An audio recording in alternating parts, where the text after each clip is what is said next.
Mais avant d'écrire des trucs, je rappe d'abord les textes que j'entends sur Radio Nova en faisant croire que c'est les miens.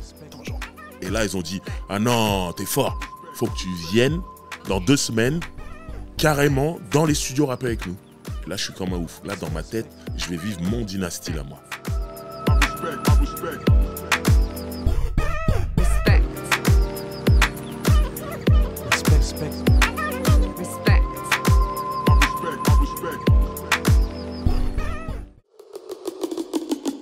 Respect.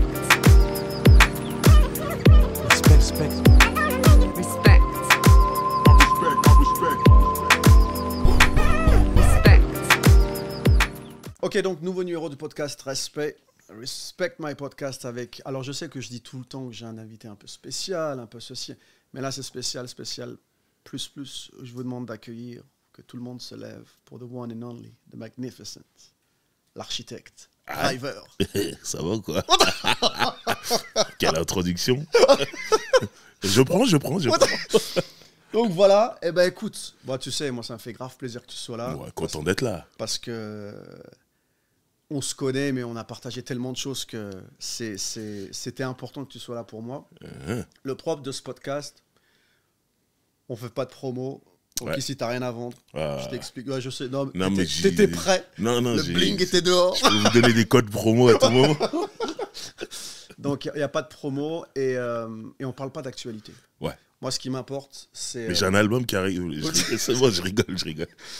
Ce qui m'importe, c'est toi. Ouais. Parce que je trouve que, ouais, Driver, on parle, mais moi, je veux connaître Driver, Frédéric. Qui est-il? L'homme. Quel est son style? Mais d'où vient-il? Mon style est doux, déjà à la base. Mais bon. donc voilà. Donc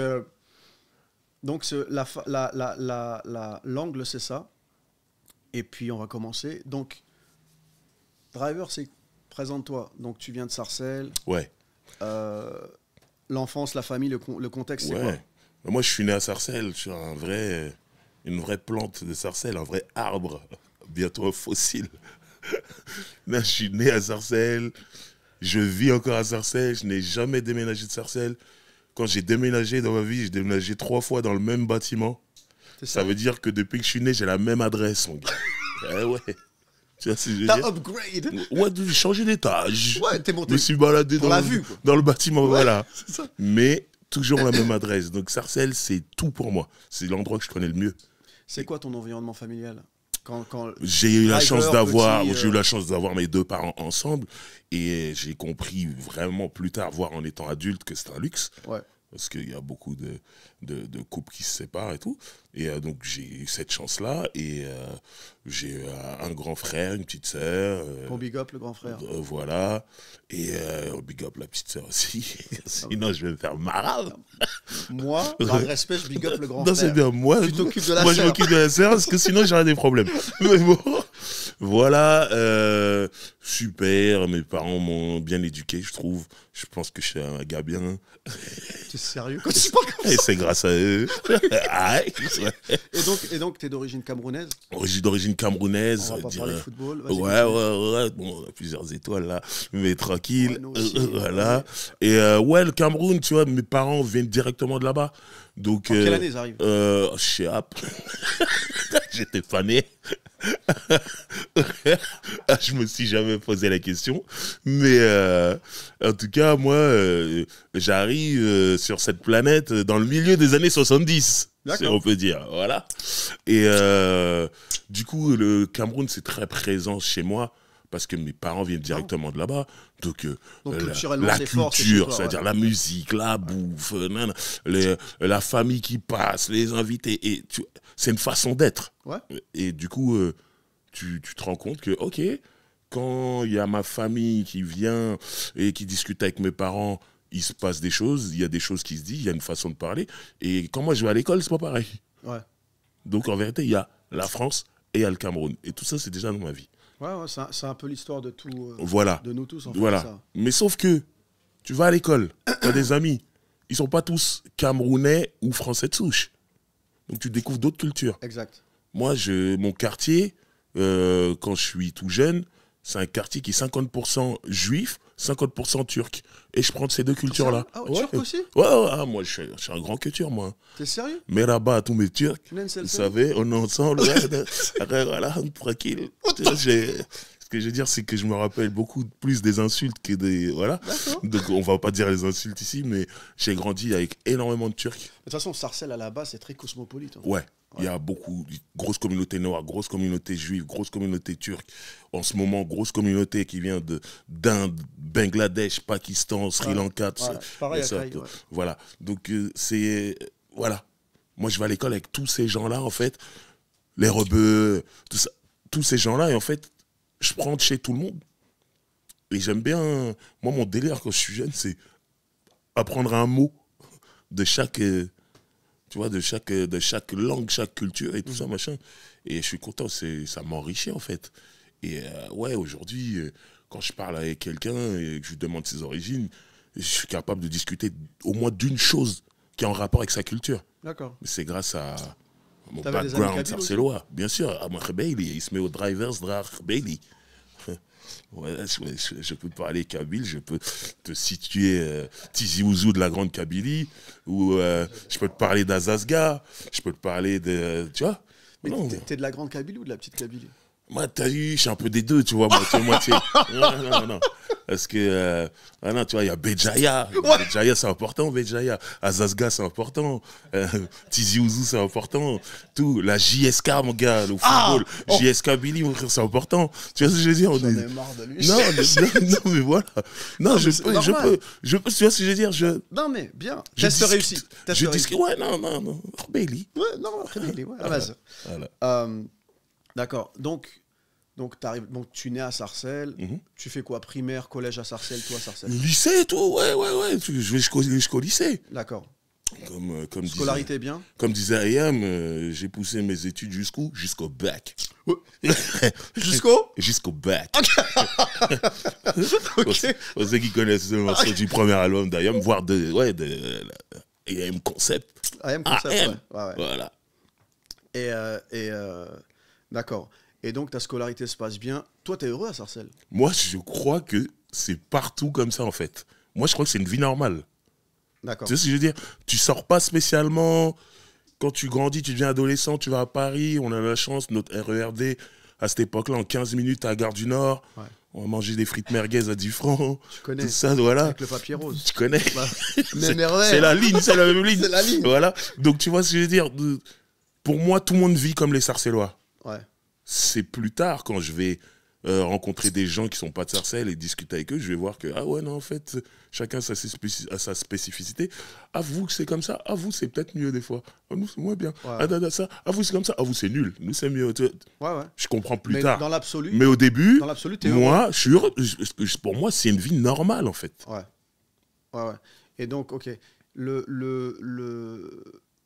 Parce que c'est une ville où le hip-hop arrive très vite aussi. Ouais. Et tu découvres quand, toi, le rap? Moi, le hip-hop, déjà, il arrive dans mon quartier à Sarcelles. Pourquoi? Parce qu'il arrive par la danse, et notamment l'époque HIP, HOP, Sydney sur TF1. Ouais. Donc on doit être... ouais, il a participé, il était en tout cas. Et le truc, c'est que du coup, tout le monde sort ses cartons pour breaker, danser et tout.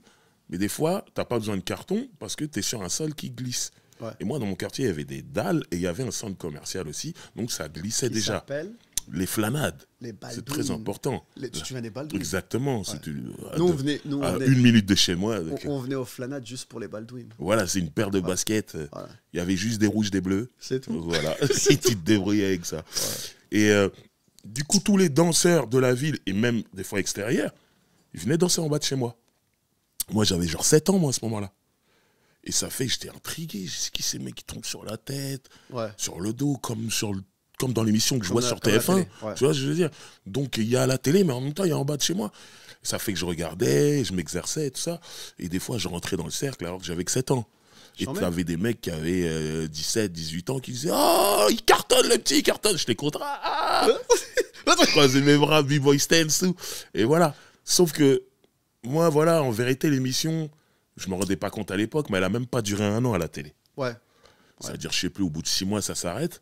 Ben pour moi, le hip-hop, la danse, le smurf, le break, ben c'est fini. Il n'y a plus sur TF1.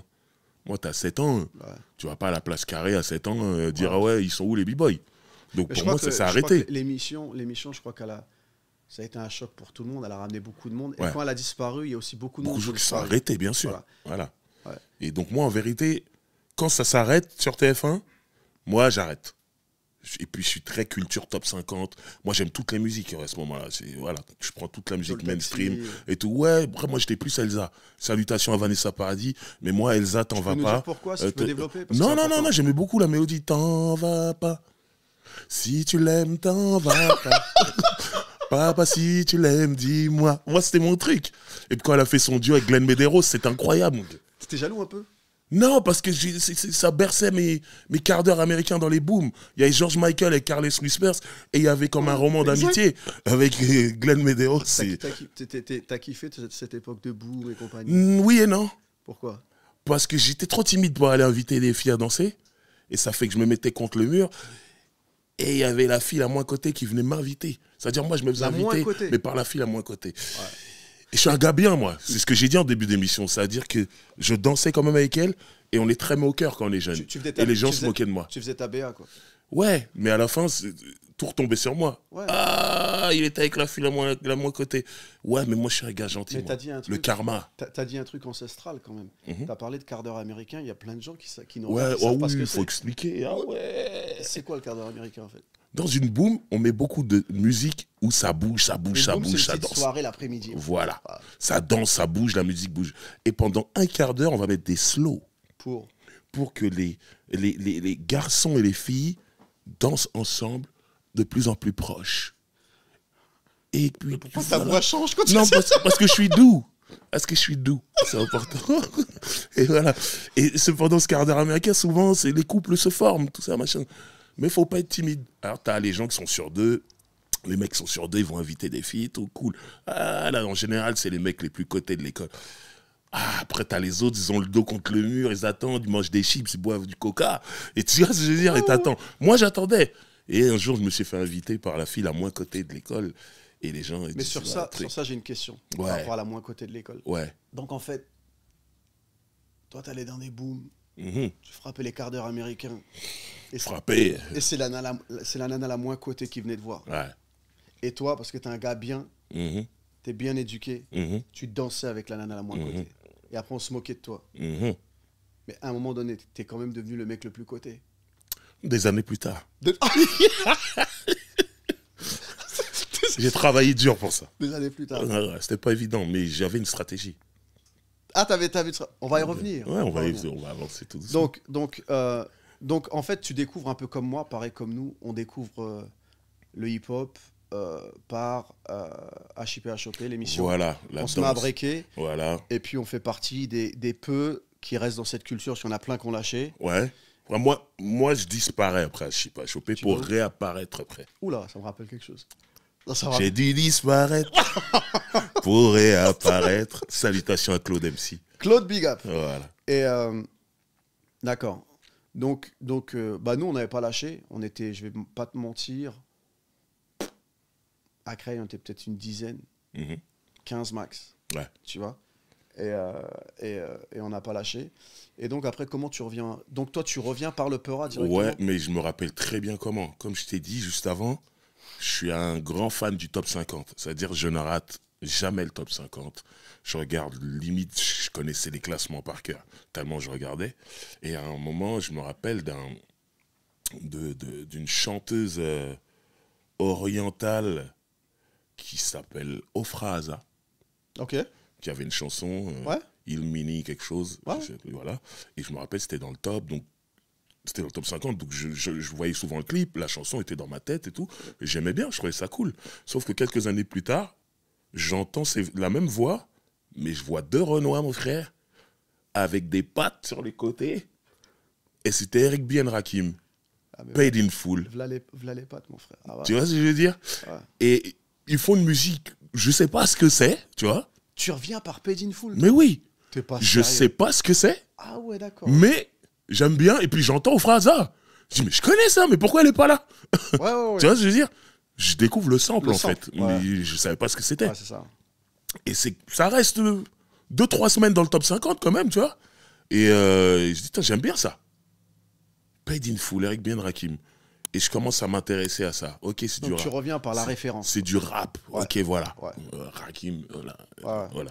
Et c'est du rap et tout. Et là, du coup... T'as quel âge? Je dois avoir 12 ans, un truc comme ça. D'accord. Ouais, t'es au collège, normal. Voilà. Ouais. Et ce qui est cool, c'est que on me prête un album de Public Enemy, un album de Run DMC en cassette copiée. Parce qu'il faut... Attends, il y a un problème de génération. On prêtait les albums. Ouais. Ouais. Là, c'est pas gros. Aujourd'hui, t'as ton truc de streaming, on t'envoie un lien facile. Non, là, c'était dur. C'était physique, c'était très dur. Et à l'époque, c'est très dur d'avoir des trucs. Mais surtout, tu vois, comme tu l'as dit, t'as dit dans ton coin, vous étiez 10 ou 15 dans toute la ville, le truc.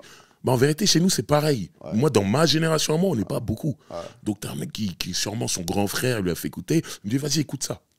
J'écoute l'album de Run DMC, Tougher Than Leather. Il y avait un morceau dedans. Mary, Mary, why you bugging? On était comme des oufs. Donc, j'écoutais, je découvre. Et là, du coup, j'écoute tout l'album. Je suis comme un fou. Et le deuxième album de Public Enemy, It Takes a Nation, machin.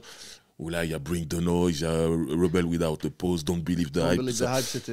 Je suis comme un fou, mais ce qui est dingue, c'est que toute cette époque, la même année, il y a ça. Il y a... j'ai un pote, son père travaille à la FNAC, un pote à Sarcelles, salutations à Jean-Pierre, et il lui ramène il lui sort des cassettes de rap américain, original, et il lui donne. Et nous, tous les mercredis, on va chez lui, il nous fait écouter. Je découvre NWA, Straight Out Compton. Je dis, putain, c'est quoi ce bordel? Je suis comme un ouf. Et on est en 1988, en fait. Voilà, je fais mes calculs. Et je suis comme un ouf. Je dis, oh là, c'est trop bien. Et là, je me dis, j'adore le rap. C'est le rap américain. Pour moi, le rap, c'est américain. Mais on grandit pas avec du rap français. Sauf que c'est l'époque où on a des postes radio et tu écoutes la radio et tu enregistres les chansons que tu aimes à la radio. Et mon frère, qui a un an de plus que moi, il fouillait. Il tournait. Il est de 1975, je suis de 1976. Comme ça, c'est clair et net. Ouais, plus sain, c'est un peu. Ouais, mais tu vois, on grandit. 76? Ouais. Ah, t'es jeune. C'était 28 ans, là. J'aime bien, 23. 23. Je suis un 2000. J'ai l'habitude de dire je suis un 2000. Et le truc, c'est que mon frère, il aime bien fouiller, découvrir des nouvelles stations de radio. Et un dimanche soir, alors qu'on doit dormir, parce que le lendemain, il y a école, il entend un truc bizarre et tout. Il dit, c'est intéressant. Il met une cassette. J'allais dire une cassette vierge, mais c'est pas vrai. Une cassette qu'il a volée à mon père, il y avait déjà de la musique dessus. Il enregistre par-dessus. À force, il y a le souffle. Tu connais? Et il enregistre l'émission, il dort. Moi aussi, je dors. On sait pas. Le lendemain, il se réveille, il met, et là, je découvre un truc. Tu te rappelles avec qui dans l'émission? Mais bien sûr, c'est inoubliable. C'était laquelle? C'était l'émission du 501 Posse, le crew de MC Solar, Souni MC, Striker D, Score. Et le truc, c'est que je découvre que Eric Ben Rakim, NWA, Public Enemy, Run DMC, ce que j'écoute, ben, tu peux faire la même chose en français. J'entends des mecs qui font la même chose, mais en français. On est traumatisé avec mon frère. Et quand on écoute l'émission, à la fin, ils disent « à la semaine prochaine ». Là, on dit « oh là là ». C'est fini. Tous les dimanches, on est enregistré. Et c'est le Dynasty sur Radio Nova. Moi, le Dynasty sur Nova, ça a été un choc aussi. Mais moi, c'était encore plus dur. C'est qu'il y avait l'école le lendemain. Mais t'as vu, on est sur la même ligne, mais moi, je suis au bout. Ouais. Il fallait que je mette une fourchette sur la radio. Ah ouais. Que tu connais. T'es loin, ouais. Tu sais, pour capter. Et il fallait pas bouger. Parce que des fois, quand tu te rapprochais, ça faisait des trucs. Il fallait que j'écoute ça comme. Ah ouais. Et je me prenais des queues là, je pouvais pas réagir en fait. Tu bougeais plus. Et c'était exceptionnel. Et je crois que c'est avec toi que j'en ai parlé, l'émission d'NTM Assassin. C'était incroyable. C'était incroyable. C'était incroyable. Parce qu'il faut savoir que NTM, salutations à Cool Chain et Joey Star. Mais NTM, ils viennent une première fois dans cette émission de Dynasty et ils se loupent. Ils se loupent, je sais. Ils se loupent. Pourtant, ils sont avec une attitude, une arrogance. Tu disais, ok, ils vont tout déchirer. Ils se sont loupés. Ah, ok. Ils sont revenus quelques semaines plus tard avec Assassin. Tu sentais que là, ils avaient travaillé leur truc. Pour moi, c'est la meilleure émission de tout le Dynasty. Ils ont tout arraché. Ils ont tout pété. Ils ont tout arraché. Ils ont tout pété. C'était incroyable. D'accord. Et si tu te mets opéra direct? C'est à cette période-là, hein. Ouais, je commence à écrire des trucs. Et je vais les rapper à l'école. Mais avant d'écrire des trucs, je rappe d'abord les textes que j'entends sur Radio Nova en faisant croire que c'est les miens. Attends, genre. Moi, EJM, je suis un MC, tu me suis, est-ce que t'as saisi? On me nomme Driver, je viens de Sarcelles. Ouais, Ça rime pas, ça rime pas. Il y a que des rimes en I, tout d'un coup, rime en L. Personne ne se demande pourquoi ça rime pas. Parce que c'était, je me nomme EJM et je viens de Vitry. Et ça rimait. Mais moi, je changeais. Tu vois ce que je veux dire? Sauf que moi, les gens ils disent, waouh, c'est toi qui as écrit ça, c'est fort. Ouais, le rap attaque. Ouais, et il débarque en France. Tu vois ce que je veux dire? Et ils disent, ah, trop fort, trop fort. Et j'étais un héros. C'est pour ça que tu me disais, ouais, t'étais la fille la moins cotée, truc, et maman, t'allais devenir le plus coté. Commence par là. Ah, tu vois ce que je veux dire? J'avais une stratégie. J'arrivais, je reprenais les textes des autres, mais comme je me disais, personne n'écoute cette émission, à part mon frère et moi dans ma tête, c'était ça. Donc je pouvais arriver à l'école et je faisais ça. Magnifique. Jusqu'au jour où un mec a dit, ça c'est pas toi, ça c'est MC Solar, ça c'est EJM, tout ça. Je me suis dit, oh, il connaît. Et là, tout le monde m'a regardé. Ah, c'est pas toi? Attendez, je vais vous expliquer. Là, tout le monde m'a terminé. Et c'est là que je suis rentré chez moi, j'ai écrit mon premier texte. Je me suis dit, voilà. Et je suis revenu avec mon premier texte, j'ai rappé. Et j'ai dit au mec qui connaissait, je dis, ça c'est qui? Il dit, je sais pas. Je dis, parce que c'est moi. Si tu viens du premier texte. Je peux pas me souvenir, c'était nul. C'est vrai? Ouais, tout ce que je sais, c'était que des rimes en heure. Parce que j'étais déjà driver. Ah, déjà? D'accord. Voilà. Ok. Mais donc ça, c'est ton premier truc. Ouais. Alors, je sais pas si toi, c'était pareil, mais nous, à l'époque, quand on se met dans le Peura, il y a tout qui va avec. Ouais. Il y a le look, il y a les baggy, il y a tout ça. Et moi, à mon niveau, les rampes, ils sont un peu... Qu'est-ce qui t'arrive? Ouais, bah, il y a des tenues un peu... Tu vois? Voilà, quoi. Tu vois, genre, c'est quoi? C'est quoi? Est-ce que toi... comment ils accueillent le Peura, toi, tes parents? Moi, mes parents, ils comprennent rien. Pour eux, c'est du bruit et des gestes. Et notamment un geste un peu à la Michael Jackson où tu touches tes parties génitales. Ouais. Donc, mon père, à ce moment-là, que Dieu son homme, quand il imite les rappeurs, il y a toujours un moment où il se touche la partie génitale. Mais mon père, c'est un blagueur. Il n'a pas forcément tort. C'est vrai. Ouais. Mais mon père, c'est un blagueur. Donc, il le prend, c'est marrant, quoi. Il dit, ah, c'est ça votre musique et tout, et tout. Il comprend pas, mais il dit, non, mes enfants, mes deux enfants, ils aiment bien. Et donc, il suit de loin. D'accord. Ma mère, elle comprend pas du tout. Mais en fait, le choc, c'est, tu vois, comme tu l'as dit, il y a le look qui va avec, mais ça coûtait cher, en fait. Moi, j'ai 12 ans, tout ça, je peux pas aller demander les derniers trucs que j'ai vus dans un clip de rap américain. Mais je crois que tu as été performant au niveau des coupes. Mais c'est ça que j'allais dire. J'ai bonne mémoire. C'est ça que j'allais dire, c'est qu'en vrai, il y a un truc qui coûtait pas si cher que ça, que je pouvais faire, la coupe de cheveux. Et je parlais de JM tout à l'heure. Et JM, un jour, je découvre sa tête et il a une coupe, il a une pente sur la tête comme ça. Et tout le monde sait, les anciens, les plus grands que moi, savent que c'est la coupe de Bobby Brown. Ouais, bah oui. Mais moi, j'ai connu EJM avant de connaître Bobby Brown, moi. Ah ouais. Donc moi, j'imite EJM de Vitry sur scène. En fait, c'est Bobby Brown qui a imité EJM. Dans ma tête. Ouais, tu vois, quand j'ai vu Bobby Brown après, je dis, il a la coupe de EJM. Ouais. Sauf que bon, c'était le contraire. Ouais. Mais bref, moi, il y a un coiffeur de quartier, salutations à Raphaël. Je vais le voir, c'était mon coiffeur. Il faisait des dégradés à la base. Et là, je lui dis, bon, là, tu vas me faire dégrader ici, mais là, tu vas me faire une pente. Il m'a dit, quoi? Qu'est-ce que tu racontes? Je dis, ouais, je veux une pente. Mais j'ai genre 14 ans, un truc comme ça. Ouais, mais c'est les codes. C'est ça. Je me disais, ok, j'ai pas le reste, faut que j'ai la coupe.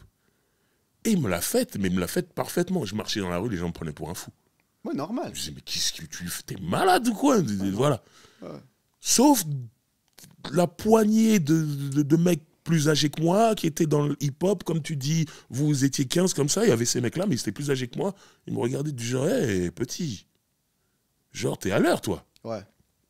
Et j'étais content, moi. Juste ces mecs-là me reconnaissaient, ils savaient ce que j'avais voulu faire, ça m'allait. Tous les autres qui ne me comprenaient pas, qu'est-ce que tu fais avec une pente et tout. Ton frère, il est avec toi dans le délire? Mon frère, il est totalement avec moi, mais il va pas aussi loin que moi. Il se fait pas des coupes de fou. Lui, il est dans le truc où, allez, on digue la musique. Voilà. Il y a ces rappeurs-là qu'on connaît, il doit en avoir d'autres. Et on cherche. On est là sur les émissions de radio. Lui, c'est vraiment le mec qui fouillait, qui trouvait toutes les émissions de radio. On enregistre. Donc, des fois, il y a des DJ mix. On écoute des morceaux de rap américain qu'on connaît pas. Il donne les noms. On va les chercher. Il donne des noms de magasins où tu peux attraper des vinyles. Tout d'un coup, ça devient un objectif. Et dès qu'on a un peu d'argent, on va acheter des vinyles. Et tout ça, machin. Moi, je rappais, mon frère rappait pas. Mais moi, les maxi, les phases B, c'était important. Les maxi, c'était important pour les phases B, rapper dessus. J'ai fait Sound Record, j'ai fait Sound of Music de Faster J. J'ai fait... Big up à Faster J. Voilà, tu as pris mon argent, Faster. Comme jamais. Non. J'ai acheté... Non, mais j'ai acheté des bêtes de disques, j'en suis content. Il y avait des magasins avant, un qui s'appelait Roots. Un mec s'appelle Olive qui travaillait avec Beloved à l'époque. Salutations à Olive, salutations à Beloved. Big respect. Voilà. Il y avait plein de petits magasins et ce qui marchait. Et après, Sound Records ont toujours été là. Et après, sur Châtelet, là où il y avait Sound Records, ça a poussé. Il y a eu LTD, plus tard Urban Music, Ticaret qui ont quitté Stalingrad, qui sont venus aussi se mettre à Châtelet et tout. Et en fait, tous les samedis, j'étais à Châtelet. Parce que du coup, tous les magasins de disques qui étaient là-bas, en plus de la Fnac, et ça fait que tous les rappeurs, les DJ, les danseurs, ils étaient tous là-bas le samedi. Parce que comme on était tous éparpillés géographiquement, exactement. À l'époque, ça n'existe plus. Mais c'est ce qu'on appelait les gens du mouvement. Le mouvement. Et j'ai même envie de dire que c'était notre réseau social. Ouais, c'est ça. Aujourd'hui, les gens, ils se parlent sur les réseaux sociaux. Nous, samedi, il fallait être à Châtelet. C'est là-bas que tu allais rencontrer les gens. Si tu allais à Châtelet le samedi, tu rencontrais les gens du Move. C'est ça. Tu vois.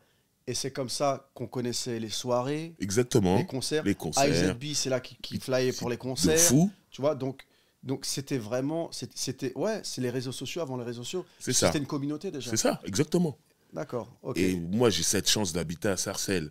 Le RERD, là, pour les plus jeunes Sarcellois, vous savez pas, mais le RERD, avant, le terminus, c'était Gare du Nord. Et à un moment, ils disent... C'est quoi maintenant ? Nouveau terminus. Ah, maintenant, ça va jusqu'en banlieue sud ou... Bon, t'es pas sérieux ? Mais maintenant, ça va jusqu'à Melun ou jusqu'à Grigny et tout ça, machin. Gare du Nord, mais après, un jour, ils ont rajouté une station. Châtelet, les Halles. Ah ouais, non, mais là... Et ça a tout changé pour nous. Tous les samedis, j'étais à Châtelet. En 18 minutes chrono. Tu vois ce que je veux dire ? C'est pas Châtelet d'aujourd'hui. Hein. C'était compliqué. L'escalator. Parce que maintenant, l'escalator, elle est coupée en 3. Mais avant, il était d'un trait comme ça, les gens se croisaient. C'était animal. Mais l'escalator. Les gens se regardaient. En fonction de ce que tu avais sur toi. Ouh là là, le mec tu pouvais descendait, pouvait remonter. L'escalator avec un blouson, finir sans rien. Voilà, ça allait très vite. C'était pas bon enfant, c'était très chaud. Mais en même temps, c'est ce qui faisait le mouvement. Et t'étais obligé d'être là-bas si tu voulais te connecter avec des gens. Obligé. Et d'accord. Donc tu as fait Châtelet. Donc à partir de quand ? Parce que là tu commences à Péra là. À Châtelet. Ouais. À partir de quand tu te dis, tu sais quoi en fait, j'ai un queutru là. Il y a un truc sérieusement à faire. En fait, je commence à faire comme mon frère. Je dois avoir 14 ans, un truc comme ça. Je commence à tourner aussi. Donc Radio Nova, le Dynastyle, enfin Radio Nova ça existe toujours, mais le Dynastyle, l'émission de Dynasty et Lionel D, repose en paix, elle n'existe plus. Ok. Donc là, je me dis, je vais pas faire comme l'émission Achipa Chopé. On va continuer. J'aime trop ça. Il faut que je trouve d'autres stations. Je commence à tourner. Et là, un mercredi après-midi, je tombe sur Radio Beurre, pas Beurre FM, Radio Beurre à l'époque. Ouais. Je tombe sur Radio Beurre et j'entends des mecs rapper. Mercredi après-midi. Ouais. Moi, je suis à l'école toute la semaine, sauf le mercredi après-midi. Tu deviens kabyle un peu. Ouais, non, c'est cette période-là, c'est vrai. Non, c'est vrai. Non, parce que j'ai des périodes. Je suis un peu de toutes les nationalités, mais c'est ma période kabyle, ouais. Salutations à Abdel Nour. Abdel Nour, j'ai dit avec l'accent. Salutations à Hakim. Bien sûr. Comment tu dis Hakim ? Hakim, bien sûr. Hakim, on se connaît déjà à ce moment-là. On joue au foot, il courait très très vite. Non. Hakim ? Ça, je peux pas l'imaginer, frère. Mais c'est pas... Excuse-moi. Hicham. Hakim. Merci. Hakim, il courait très très vite. Attendez. Hakim courait... D'accord, mais pas le Hakim dont on parle. Si. Hakim, il parlait vite. Il courait très très vite. Ah, d'accord, ok. Bref, ça c'est nous, on sait de qui on parle. Mais j'entends des gens rapper un mercredi après-midi, sachant que moi, j'ai pas cours le mercredi après-midi. Okay. Radio Nova, le Dynastyle, c'était le dimanche soir. Même si j'avais voulu aller là-bas, je n'aurais pas pu. Mes parents, les Camerounais sont très sur les études. Mes parents m'ont dit, il y a école demain, tu vas nulle part. Ok ? On va y venir. Et là, il y a une émission le mercredi après-midi. Donc j'écoute l'émission. Qu'est-ce qu'il animait ? Alibi Montana, avant qu'il s'appelle Montana. Ouais, salutations à la Courneuve et les 4000. C'est ça. Je fais beaucoup de salutations de cette émission. Voilà. Et là, comme sur Radio Nova, ils disent à dans 2 semaines. C'était pas toutes les semaines, c'était toutes les 2 semaines. Et je me rends compte que bien avant Skyrock et la Skyroulette et tout ça, tu pouvais rapper au téléphone. D'accord. Donc je commence à écrire un texte et je me dis dans 2 semaines, j'appelle pour rapper au téléphone. J'appelle, je suis pris, je rappe au téléphone. T'appelles d'où? Parce qu'il n'y a pas, Téléphone fixe de mes parents. Tes parents sont là quand Ils t'appelles? sont pas là, heureusement. J'aurais jamais osé rapper devant mes parents. Ils m'ont dit, qu'est-ce que tu fais? Alors arrache ça. Ils m'ont arraché le téléphone. Non, c'est pour ça que parce qu'il n'y a pas de téléphone mobile. Ils sont pas là, ils sont au travail, tout est parfait. Mercredi après-midi, je suis chez moi, il n'y a pas école. Voilà. Je fais mon truc. Mais je me loupe, comme les NTM la première fois. Je me loupe. Mais eux, ils disent, ouais, c'est pas mal. Rappelle dans 2 semaines. Là, je me dis, dans 2 semaines, il faut que je sois carré. Ça veut dire que j'avais tout préparé, même les dédicaces, elles étaient écrites. Tout était carré et tout. J'ai fait mon truc. Et là, ils ont dit, ah non, t'es fort. Faut que tu viennes dans 2 semaines, carrément, dans les studios rapper avec nous. Et là, je suis comme un ouf. Là, dans ma tête, je vais vivre mon dynastie, là, moi. D'accord. Sauf que, je me dis, mais je vais pas aller là-bas tout seul. Et là, je cherche des rappeurs de mon âge, parce qu'il y a déjà Ministère Amer, Rico, qui sont plus âgés que moi, mais je vais pas les appeler, ils vont me dire, qu'est-ce que tu veux, petit? À cette époque-là, les petits traînent pas avec les grands. Ah ouais, bien sûr. Voilà. Donc moi, je cherchais des rappeurs de mon âge. Donc dans Sarcelles, j'ai commencé à chercher ce qui était très dur. C'était pas à la mode. Non. Personne voulait être rappeur. Non. Mais comme Rico et Ministère Amer de Sarcelles étaient passés sur Radio Nova, les cassettes tournaient. Donc il y a quand même quelques personnes comme moi qui se sont dit, on peut le faire nous aussi. Ouais. Donc j'ai trouvé ces mecs-là, qui étaient comme moi, qui avaient mon âge. Je les ai trouvés dans différents coins de Sarcelles. Et j'ai dit, voilà, moi, dans 2 semaines, je dois passer à la radio. Venez avec moi. On a monté un groupe pour l'occasion, pour aller à la radio en vérité. On ne se connaissait pas. Je connaissais un mec, parce que je jouais au foot avec lui. Tous les autres, je ne les connaissais pas. On était genre 6. Donc attends, t'as joué au foot? Ouais, mais j'étais deep dans le football, moi. T'étais chaud. J'étais chaud bouillant. Ligament, qu'est-ce qui s'est passé? Non, j'ai commencé à grossir, frère. à un moment donné... À un moment donné, tu veux pas manger des frites merguez et être performant sur le terrain. D'accord. La cuisse a commencé à devenir un peu trop lourde, tout ça, machin. Bon, j'ai régressé, mais j'étais deep dans le football. Mais, bref, on monte un groupe qu'on baptise les agents de la rime, là, tout de suite, vite. Et en fait, chacun a ses propres couplets, on n'a jamais rappé ensemble, et on va à la radio. T'as pas envie d'y aller tout seul? Mais parce que moi, déjà, je suis un mec qui sort pas de Sarcelles à ce moment-là. Ouais. Tu vois ce que je veux dire? Ouais. Là, faut aller, c'était à Mairie de Saint-Ouen. Ouais. Et c'est pas desservi comme aujourd'hui, Mairie de Saint-Ouen. Tu devais faire des détours, rentrer dans Paris pour ressortir. Alors qu'en vérité, Saint-Ouen et Sarcelles, c'est même pas loin. Non. Mais tu devais faire des détours, passer par Paris. Donc moi, je me dis, vas-y, non, je vais avec une équipe, on y va à plusieurs. Et voilà, et ça se passe super bien. Et Ali B. Montana et son équipe de la Courneuve s'entendent super bien avec nous. Elle revenait quand vous voulez. Ça fait que toutes les 2 semaines, moi, j'y retournais.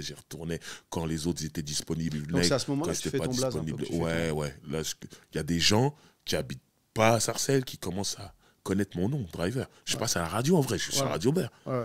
Et voilà, jusqu'au jour où il y a un mec, un monsieur, grisonnant, beaucoup plus vieux que nous, avec un accent du Sud.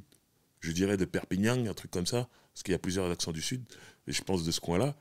Et il est là, il dit, ah, j'adore ce que vous avez fait, j'organise le premier festival Zoulou.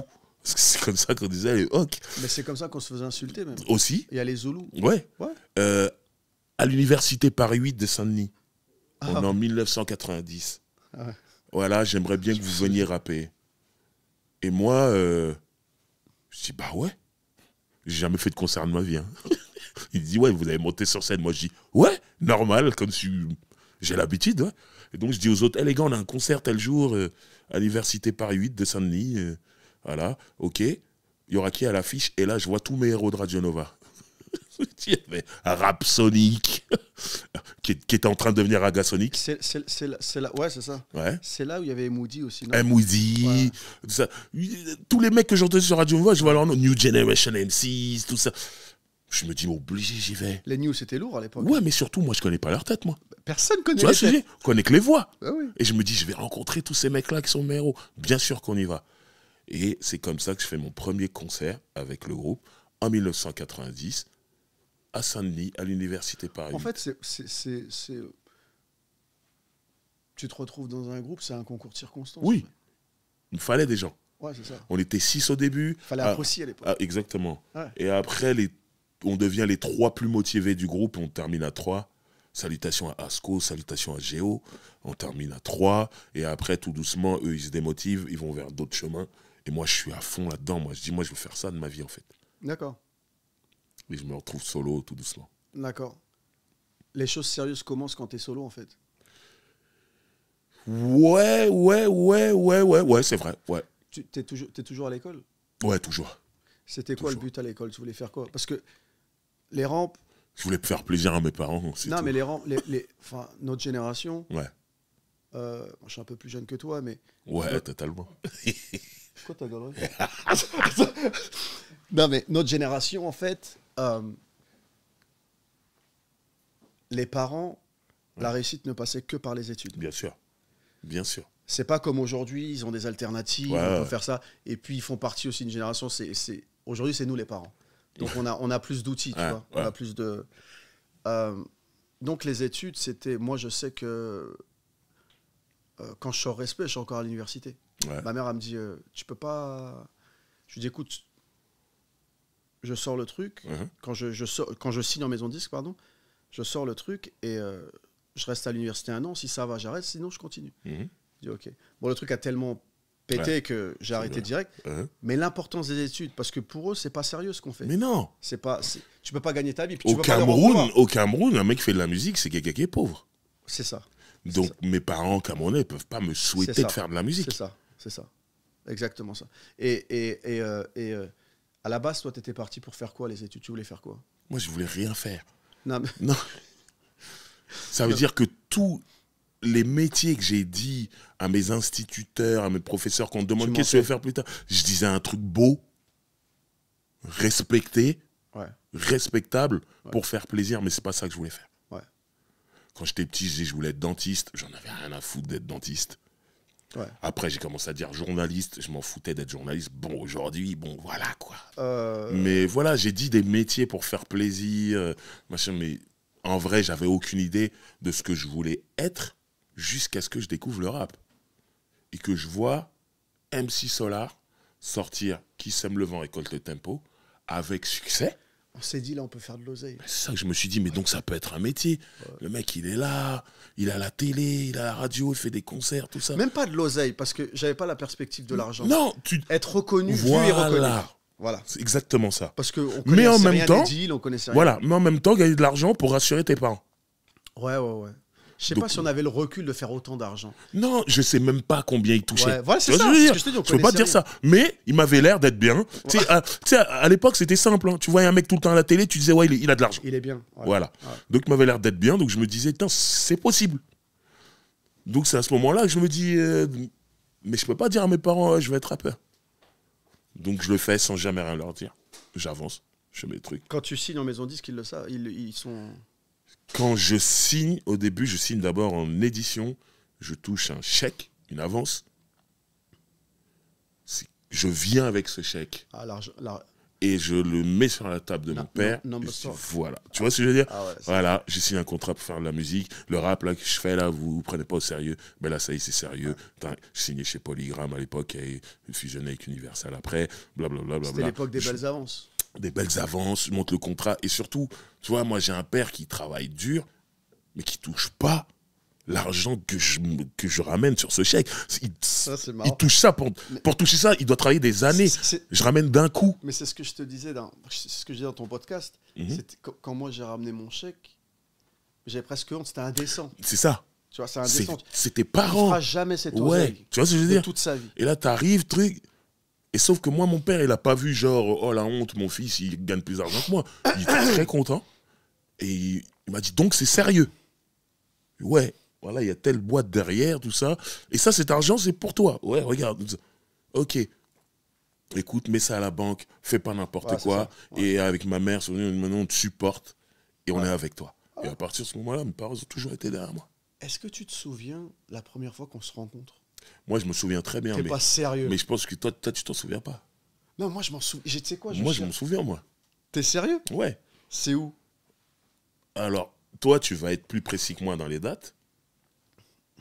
on est vers Gare de Lyon, Reuillet Diderot. Vous êtes en studio pour enregistrer le remix de Honesty and Jalousie, qui va devenir la version qu'on va entendre partout. Ouais.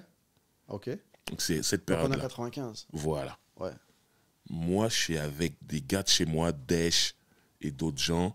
On va à la radio, tu te rappelles de DJ Rap Attack? Bah oui. Il avait une émission sur Radio Aligre, le Rap Attack Radio Force. Aligre. Ouais, Rap On Attack allait Force. là-bas. Ouais. Et c'était dans le même coin. Et en y allant, on te croise. Mais on se connaît pas. On se connaît pas. Mais t'as le look, tout ça. Moi, je sais qui t'es, moi. D'accord. Je connais déjà l'ancienne technique normale, tout. Je sais qui t'es, donc Pas on se normal. salue. Il n'y a pas de réseaux sociaux. Ouais, mais Ouais, t'as vu en concert alors. ouais, mais comme tu suis, moi je suis un geek du rap français à ce moment, du rap tout court. C'est-à-dire je regarde tout, et il y a moins de groupes qu'aujourd'hui, donc tu peux être au courant de tout et tout. Moi je sais. Voilà, il y a Ah, puis ça l'Océanique. parlait aussi, ouais. Moi, la première partie de Naughty by Nature que vous faites, moi je suis dans la salle, moi. Ouais, c'est ça. Ouais, donc voilà, c'est ça. Donc je connais. Après, il y a le truc avec Sens Unique. Ouais, ouais. Je connais. Le Ouais. playback, tout. Ouais. J'ai suivi, je sais. Là, ok. Donc, comme moi, je te vois, tac, tac, je sais qui t'es. Et on se présente. Et à ce moment-là, toi, de par mon nom, tu sais qui je suis. Tu connaissais pas ma tête, mais tu sais qui je suis grâce à Cut Killer. D'accord. Parce que je suis sur un mixtape de Lunatic. D'accord. La spéciale Ok. Lunatic de Ok, Cut ok. Killer. Et quand je dis driver, tu me dis, ah ouais, tout, je suis entendu sur Cut Killer. Hein, là. D'accord. Donc déjà, moi, je me dis, vous faites plus de choses que moi. Et je me dis, quelqu'un qui fait plus de choses que moi, il sait qui je suis. Tu vois. Donc je me dis, ah ouais, cool, je suis content. Et je me rappelle que tu prends mon téléphone, D'accord. mon fixe, parce qu'à l'époque, c'était les fixes. Ouais, ouais. C'était le téléphone de chez mes parents, d'ailleurs. Mais c'était comme ça à l'époque. Et tu me dis, ouais, et je me rappelle à ce moment-là, tu dis, à un moment, on va se lancer dans la production. Donc on ne sait jamais. D'accord. C'est fou, c'est un truc de... Donc c'est là, ok, La première fois qu'on se voit, c'est là. je me souvenais plus, 95... Ouais, puis ça fait longtemps qu'on se connaît. Hein. Ah ouais. Ah, et puis après on se retrouve, et Ouais. d'accord. Ok, d'accord. On a des questions récurrentes. Mhm. On va commencer par la première, et puis après on fera les autres plus tard. Il nous faut 2 anecdotes, l'une personnelle et l'autre professionnelle, Mhm. où tu... où t'as vraiment senti qu'on t'a manqué de respect. Mais pas genre, oh, c'est pas bien ce qu'il est. Personnel et professionnel. Bon, professionnel forcément dans l'industrie, Ouais. et personnel où tu t'es vraiment senti touché au moment du... Faut que je cherche parce que. Alors, professionnel, ça je vais trouver facilement. Comme par hasard. Mais personnel. Ça va, hein. On me respecte, ça va, hein. Franchement, ça va. Je sais pas. Je vais déjà partir sur. Professionnel, vas-y. Professionnel. Professionnel, c'est toujours des histoires d'argent, en fait. Et tu sais, nous, on est d'une génération, et tu l'as un peu dit tout à l'heure quand on parlait du premier album d'MC Solar, on est d'une génération de rappeurs où on l'a pas fait pour l'argent. Non, On savait même on pas. pouvait pas, on Ça avait- n'existait même pas. On n'avait pas de recul. Moi, Solar, je le rencontre à l'université Paris 8 à Saint-Denis, il n'a pas encore fait bouge de là. Tu vois ce que je veux dire? Ouais. Donc on sait même pas qu'il va faire de l'argent. Tu fais ça parce que t'aimes ça. Voilà. Et donc en avançant, les gens commencent à faire de l'argent. Mais il y a une partie de l'industrie qui a capté ce truc de passionné, qui se dit, eux les rappeurs, ils le font pas pour l'argent. Ils le font pour la passion. Donc ça veut dire que nous, on peut prendre l'argent. on peut prendre Voilà. l'argent. Tu vois ce que je veux dire? Ouais. Et il y a ce truc qui est resté. Ce spectre qui est complètement changé aujourd'hui. Hein. Aujourd'hui, les rappeurs d'aujourd'hui, ils sont là, hey, Makishta, le truc, mon argent, tout ça. C'est des entrepreneurs. Et genre. tant mieux, tant mieux, Super. tant mieux. Ouais. Mais nous, notre génération, il y a ce truc qui est resté longtemps. Et ça fait que moi, on m'a proposé des boulots. Parce que c'est du boulot, c'est du travail. Plusieurs fois, où on me disait, non, tu ne seras pas payé, tranquille, mais c'est bien pour ton image et tout ça, machin. Ouais, mais là, il y a de l'argent qui rentre. Toi, tu gagnes de l'argent. Ouais. Pourquoi moi, je n'en gagnerais pas alors que c'est moi qui travaille, en fait? Mm. Non, mais il faut pas le voir comme ça, il faut voir pour l'image. Et j'ai vu ça de plus en plus. Et donc, ça arrivait des fois que moi, on me demande un boulot que je vais faire en rendant service. C'est-à-dire, je ne vais pas prendre d'argent, vas-y, je vais faire un truc pour toi. Et qu'après, quand moi, j'appelle cette même personne en lui demandant un service aussi, on me demande de l'argent. Je lui dis, mais attends, moi, quand j'ai fait le truc pour toi, je t'ai pas demandé d'argent. Pourquoi tu me demandes de l'argent? Et là, à ce moment-là, je me sens vraiment pas respecté. Le mec, il me dit, ouais, non, mais moi, t'as vu, je travaille. Moi, j'ai pas travaillé, moi, quand j'ai fait le truc. Non, mais c'était pas ça le deal. C'est-à-dire, quand c'est pour lui, faut payer. Quand c'est pour moi, faut pas payer. Ça, c'est un grand manque de respect pour moi, ça. C'est arrivé. Tu penses à des moments précis ou c'est des trucs qui sont arrivés plusieurs fois? Plusieurs fois. Et ce que je veux dire, c'est que là, je te parle, ça m'est arrivé il y a 2 jours. T'es sérieux? Mais oui! C'est pour ça que je te dis, nous, on est une génération, il y a ce truc qui flotte encore. Ouais, c'est un passionné. Ouais. Et puis moi, avec tous mes podcasts, mes trucs que je fais avec beaucoup de passion. Mais les gars, elle est où la caméra? Je suis payé, hein? Je fais pas ça gratuitement, c'est pas du bénévolat. Donc voilà. Non, mais les gens me voient sourire, là, les passionnés driver, l'encyclopédie. Je suis payé. C'est mon boulot. Donc les mecs, quand vous me proposez un boulot, normal, pensez au budget. Ah voilà. oui, non, et je suis très content de l'avoir dit face caméra. Non, mais c'est presque indécent de demander à quelqu'un de bosser sans retour. Il n'y a rien de gratuit dans la vie. C'est ça. Tu bosses, voilà, je sais pas. Mais bon, c'est donc ça. En fait, toi, le manque de respect auquel tu as eu affaire, ça passe forcément par l'argent. Ouais, enfin, ce manque de considération, c'est des rappeurs, c'est pas un vrai boulot ce qu'ils font. Dans l'industrie, tu as été touché par le fait d'être camerounais, renois, ou tu n'as jamais été confronté à ça? Non, pour une raison.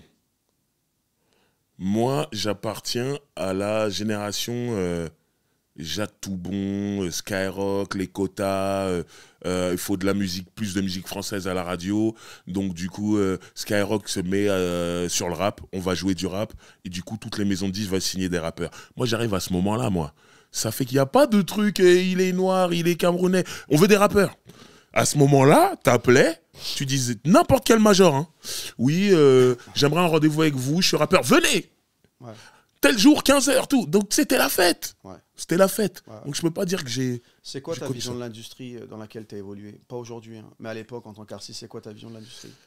Moi, je suis... pas de langue de bois. Non, voilà, mais ce que j'allais dire, je suis conscient d'avoir eu une relation spéciale avec Polydor, la maison de disques dans laquelle j'étais signé. Et je sais que beaucoup de collègues rappeurs qui étaient en major se plaignaient souvent du traitement des majors par rapport aux rappeurs. Oui, tu rentres avec une certaine musique, t'en ressors avec une autre. Ouais, ils veulent changer ci, ils veulent changer ça et tout. Que les maisons de disques voulaient changer la musique des rappeurs et tout. C'est un truc qu'on entendait beaucoup et tout. Et honnêtement, moi, je m'entendais super bien avec mon équipe. À aucun moment, ils ont voulu changer ma musique. Ouais, moi, voilà. Et moi, j'ai kiffé, moi. J'avais des privilèges. Je peux pas parler de tous mes privilèges ici, parce que je mettrais certaines personnes dans la merde, mais j'ai bien vécu, moi. Dis pas de nom, mais parle des privilèges. Ah, j'ai vécu gratuitement pendant des années. Hein. C'est-à-dire? Je me faisais rembourser tout ce que je payais. Sous quelle forme? Note de frais. Merci à tous ceux qui m'ont aidé à bien vivre. Je ne dirai pas vos noms, je ne suis pas une balance. You need to stop snitching. Mais enfin, non, j'allais dire on a tous été comme ça. Non, pas tous. Mais on a été certains comme ça. C'est ça. Ouais. Non, moi j'ai parlé avec 2-3 collègues, on avait les mêmes histoires avec des taxis, des tours du périph'. Non, on avait tous les mêmes histoires sur des trucs, mais moi, il y a des trucs qui allaient vraiment loin, parce que vraiment, allez, je te dis la vérité, il y a des gens dans les bureaux de Polydor qui disaient « Ah, t'es le chouchou du patron ». Ouais, et alors? Donc du coup, j'avais des privilèges. C'était qui le patron à l'époque? Non, je peux pas...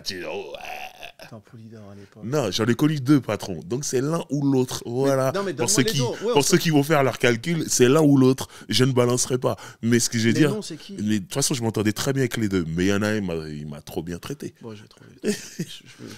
je me souviens plus Polydor. D'accord. Et donc, moi, j'ai des bons souvenirs. Alors, bien sûr, il y a des trucs qui se passaient bien, des trucs qui se passaient pas bien, mais ça, c'est le travail, c'est autre chose. Ouais. Tout ne peut pas marcher, tout ne peut pas rentrer dans la lucarne. C'est pas Polydor qui me contacte pour Warren G? Non, c'est Polygram. Non. Warren G, je crois pas que c'était Polydor. Je crois que c'est Polygram. Enfin, je me souviens plus. Enfin, bref. Ouais. D'accord. Et donc... C'était BMG, Warren G. C'était BMG? Ouais. Donc, moi, je vois dans ta musique à l'époque, Ouais. et moi, c'est ça qui me plaît, on voit que tu es heureux, que tu t'en bats les reins, en fait. Ouais. Et moi, je me dis, lui, à mon avis, il a tout compris. Tu vois. Et moi, c'est ça que j'aime, c'est que y a plein de gens qui ont fait de la musique qui ne les représentaient pas. Ouais. Et Tazik, c'est toi, en fait. En fait, moi, j'ai commencé comme ça. J'ai commencé par faire du rap pour plaire Aux autres. à mes idoles rappeurs. Ouais. C'est-à-dire, moi, je suis un grand fan de Ministère Amer. Quand je commence à rapper, Ah bon? c'est je savais pas. dingue. Voilà.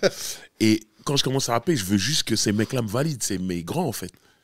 Et donc, je fais leur rap qu'ils font déjà. D'accord. Et plus j'avance, et plus je me dis, mais ils existent déjà. Pourquoi je vais refaire ce qu'ils font eux? Est-ce que c'est toi? Et c'est là que je me dis, donc je vais pas faire ce qui existe déjà. Je vais faire quoi? Ça, je dis, mais je vais être moi. Et moi, je suis un mec de quartier. Mais dans le quartier, chacun a sa fonction. Les gens qui sont pas de quartier, ils pensent que tout le monde est énervé, tout le monde est en embrouille avec quelqu'un et tout. Dans les quartiers, il y a ces mecs-là. Mais il y a aussi le vanneur, il y a le mangeur, Il y a plus de il y a le dragueur, il y a tout ça, machin. Et moi, ma fonction dans le quartier, je suis un engraineur quand ça vanne. Je suis le mec, quand l'autre il se fait vanner. Ça n'a pas trop changé. Hein. C'est ma vie. Je suis le mec qui fait oh, un truc de ouf ce qu'il a dit, tout ça, machin. Donc je me mets du côté des plaisantins. Je dis, et il faut qu'il y ait ça dans ma musique en fait. Et c'est là que je commence à recadrer mon truc et je te jure. À toi, quoi. Et tout est plus facile. Bah oui. Tu écris plus facilement parce que tu vas pas chercher loin tes histoires. C'est juste toi, c'est juste les gens qu'il y a devant toi, c'est machin, tu racontes des histoires et voilà. Et il se trouve que aux États-Unis, il y a un rappeur, je me dis mais c'est moi lui. Ah. Oh, peut-être tu feras un truc sur lui, tu parleras pas de moi non plus. Ah ben vas-y, continue. Bismarcky. Ouais. Que ce monsieur repose en paix et qui a fait un grand single avec un rappeur très très chaud qui s'appelle Kamel, d'un groupe qui s'appelle Alliance Ethnique. Ouais, mais ça tu roule avec dans ton Driver. podcast, ça. Voilà. Voilà. Ah, je l'ai dit. Non, mais moi, je me souviens, je crois que j'étais. Alors, pour te dire, je crois que j'étais avec Crazy B et Crazy B ou Faster J, je sais plus. Ou les deux.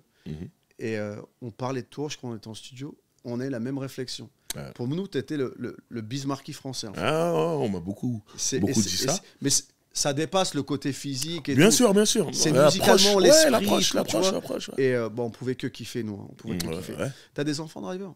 Non. Inch'Allah, bientôt.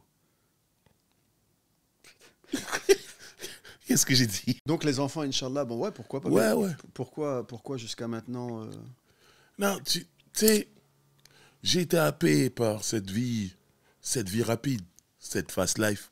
Tu vois ce que je veux dire? J'allais dire une rappel. On va à Montréal. Ouais. Salutations à mes gars de Rive-Sud. Mais j'ai été happé par cette vie rapide. La musique, tout ça, machin. Tu sais, c'est tout.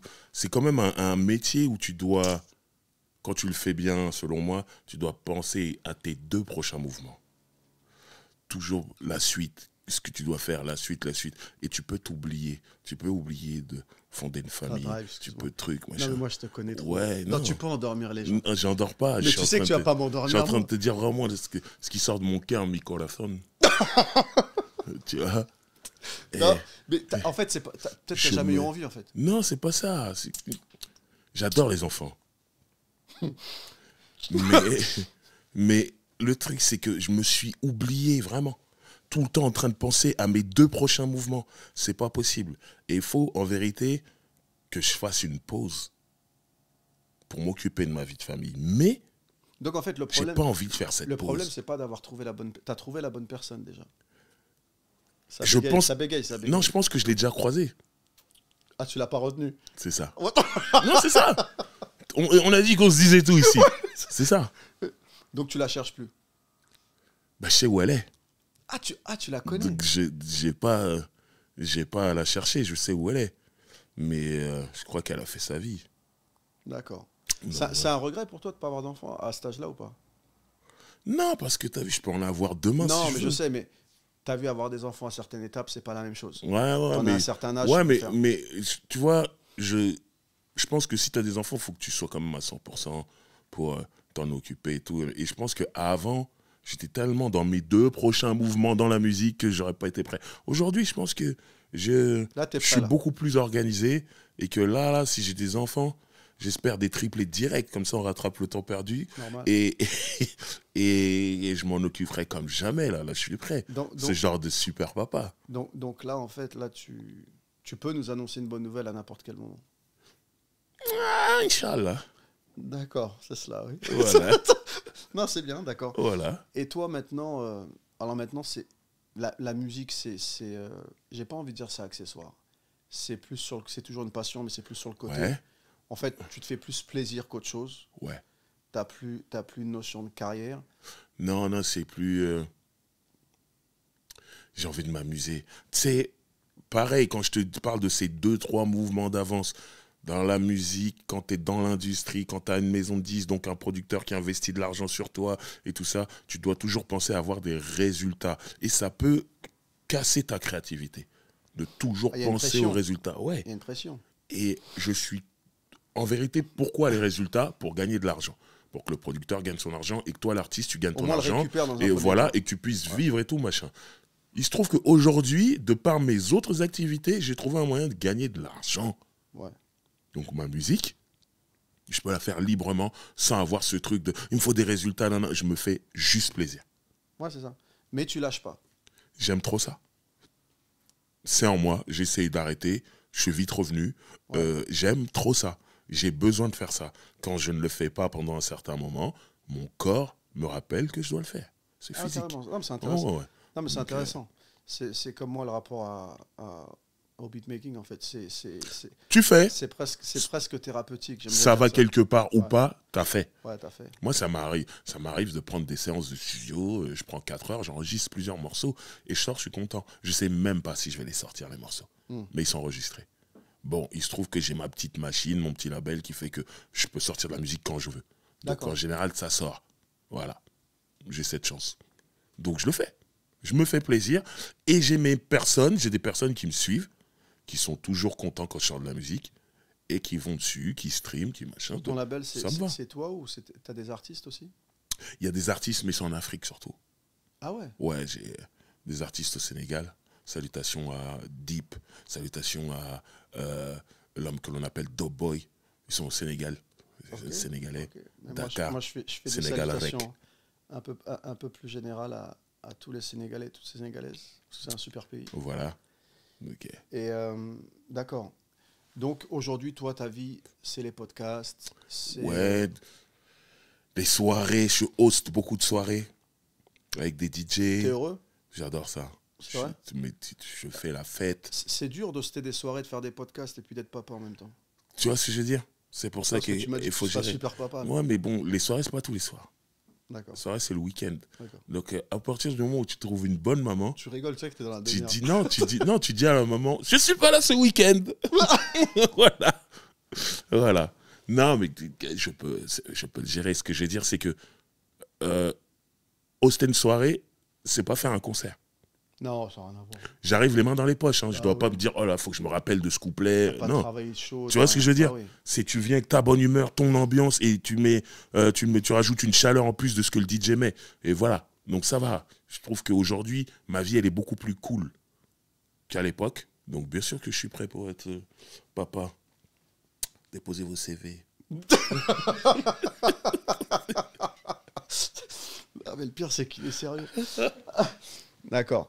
Et là, alors take girls, man. Take girls. C'est ça. Qu'est-ce que j'allais dire? Donc, d'accord. Donc, tes podcasts, t'as des projets de. Moi, ce qui m'étonne, en fait, c'est qu'on t'ait jamais proposé ou que t'aies jamais fait dans le cinoche, en fait. Si, j'ai fait des trucs, hein. J'ai fait des trucs.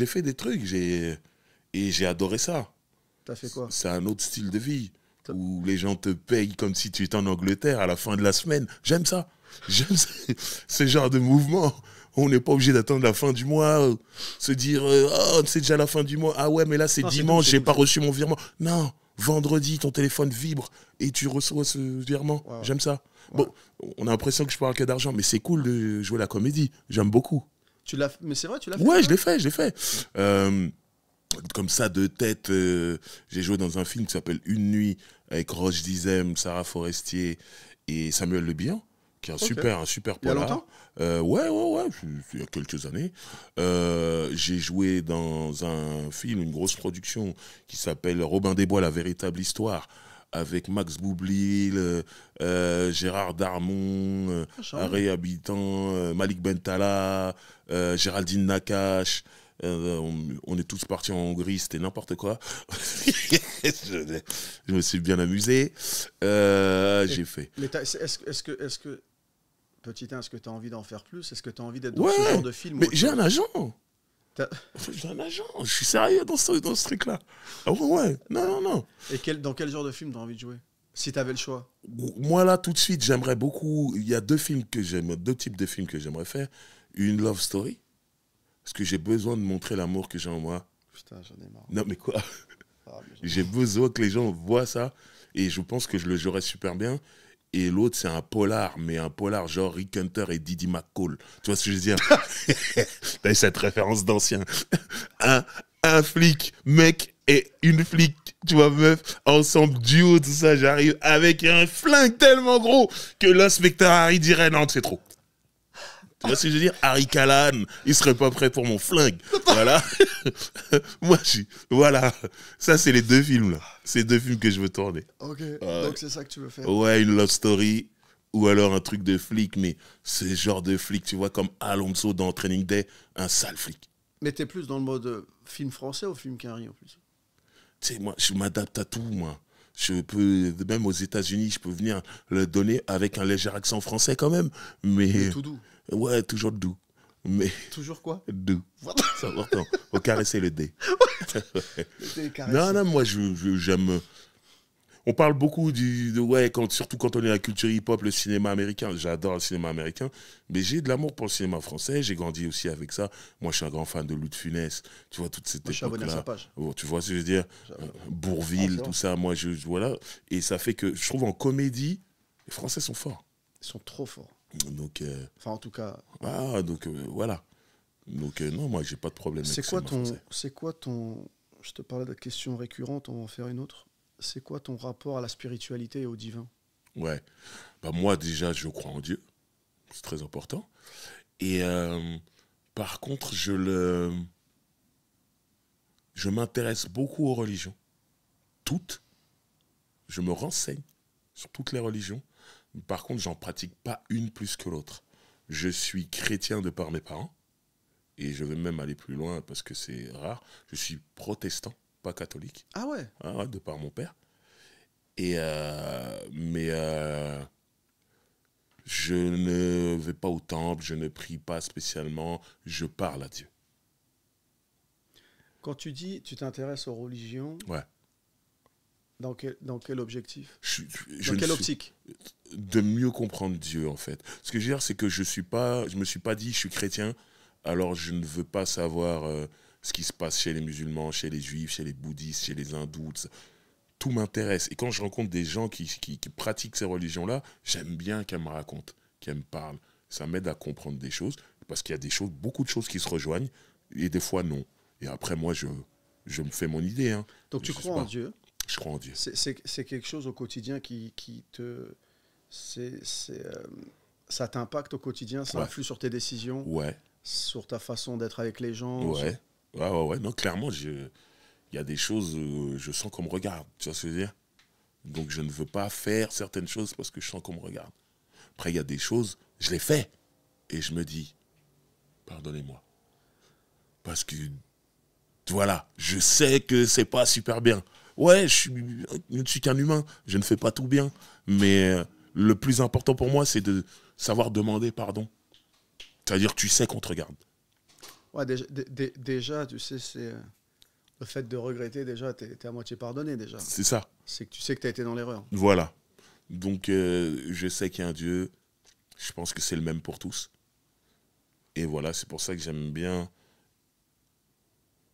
être curieux à propos de toutes les religions pour voir tout se rejoindre, en fait. C'est intéressant ce que tu dis, parce que tout à l'heure, tu nous disais que tu étais prêt pour les enfants et que tu voulais trouver la bonne personne. Mm-hmm. vu ton rapport au divin, est-ce que pour toi, c'est important que tu sois avec une personne qui a aussi une relation au divin ou peu importe? C'est moi, j'ai un grand cœur, un grand corazón, gordo. Ah, putain. Mais, salutations à tous mes latinos. Mais, ce que je veux dire par là, quand je dis que j'ai un grand cœur, c'est que, c'est moi, je marche vraiment avec ça. C'est-à-dire que si tu ne coches pas toutes les cases, mais que mon cœur veut de toi, c'est pas grave. On est ensemble. On est ensemble. Par contre, dans ma façon d'être, ne viens pas me déranger, ne viens pas me reprocher des choses. Moi, je suis comme ça. Toi, tu es comme ça. Moi, je te reprocherai pas. Tu acceptes, donc tu attends Voilà. des autres qu'on t'accepte aussi. Exactement. Ouais. Voilà, c'est tout. Donc c'est pas forcément quelque chose de... Non. Je pense que je peux me mettre avec une femme qui est athée Ah ouais, t'as pas de souci. D'accord. et très sexy. Ça va, on peut rigoler là, c'était un peu trop sérieux. Voilà, il fallait détendre un peu l'atmosphère. Non, mais en même non, temps, c'est vrai. je pourrais me mettre avec quelqu'un qui est athée. Ouais, Mais... sexy. Ouais. Non, d'accord. Non, mais en fait, c'est bien parce que tu as une approche... parce que, comme je te disais, c'est une question un peu récurrente et tout le monde a des visions un peu différentes. Ouais. Et toi, le divin, tu le gardes dans la sphère personnelle. Oui, pour moi c'est important parce qu'il y a trop de débordements. D'accord. Quand tout le monde exprime son truc, extériorise sa religion et tout, il y a des débordements parce que les humains ont toujours été dans la concurrence. Ils sont nés dans la concurrence, les humains. On dit ce qu'on veut, ils sont nés là-dedans. Donc non, c'est moi qui ai raison. Ma religion est la meilleure, pas la tienne, tout ça. Et après, ça crée des trucs où c'est pas possible. Ça La a plus religion, sens. ouais, voilà. Donc c'est pour ça que moi, je suis plus dans un truc, c'est toi et Dieu. Voilà. Garde ça comme ça, dans ce sens-là. Non, c'est bien. C'est respectable. Toi et moi, on fait partie d'une génération où... c'est ce que j'appelle, moi, une génération de transition. Mhm. C'est-à-dire qu'on a vécu une époque sans Internet, Ouais. sans téléphone portable, avec le franc, Mhm. et avec, on écoutait la musique sur des supports physiques. Mhm. On est passé à l'Internet, Mhm. portable, plus de support physique. Ouais. Donc, toutes les générations n'ont pas vécu ça. Bien sûr. Il y a une vraie capacité d'adaptation à C'est avoir. vrai. Il y en a qui ont raté le train, d'ailleurs. Oui, bien sûr. Tu en as gardé un. C'est quoi, toi, ta vision sur ce changement, les plus et les moins de chaque génération, de chaque époque, pardon? Ben, en fait, Internet, c'est peut-être le plus gros changement, en fait, qu'on ait vécu. Parce qu'Internet, ça relie le monde entier. Voilà. Donc, il y a des bonnes choses et des mauvaises choses. Mais comme toujours dans la vie, en fait. Ce que je veux dire, c'est qu'avant Internet, il y avait des bonnes choses et des mauvaises choses. Donc, le truc le plus important, c'est de comprendre le monde dans lequel tu vis. Dans les civilisations, il y a des virages quand même plus importants que d'autres. Bien sûr, bien sûr. Là, c'est un Ouais, vrai ouais. tournant. Mais pour moi, le plus important, c'est de comprendre la période que tu vis. Et une fois que tu as compris, tu vas savoir où sont les bonnes choses, où sont les mauvaises choses. Et moi, j'ai connu des gens de ma génération qui ont rejeté le changement et qui le regrettent aujourd'hui. Ils ont raté des wagons et des wagons. Je connais des gens qui ont trop accepté le changement. Quand je dis trop, ça veut dire qu'ils ont rejeté ce qu'il y avait avant. Ça aussi, c'est une erreur. Faut pas rejeter ce qu'il y avait avant. Il faut avoir les deux, et bien, quand tu as vécu les deux, hein, et bien comprendre où tu es dans le présent. Toi, tu penses d'avoir vécu les deux, c'est une valeur ajoutée? Ah oui. C'est vrai? Ah oui. Tu as des éléments de comparaison. Donc tu peux dire, ça là, ce que je suis en train de faire, c'est pas si bien que ça. Parce qu'à l'époque, c'était comme ça. Donc je vais essayer de trouver une meilleure façon de faire. 3 choses que tu regrettes et 3 choses que tu ne regrettes pas. Moi, je suis un rappeur. Hein. Dans l'âme, tu le sais, moi j'aime le rap, donc je vais ramener le truc au rap, moi.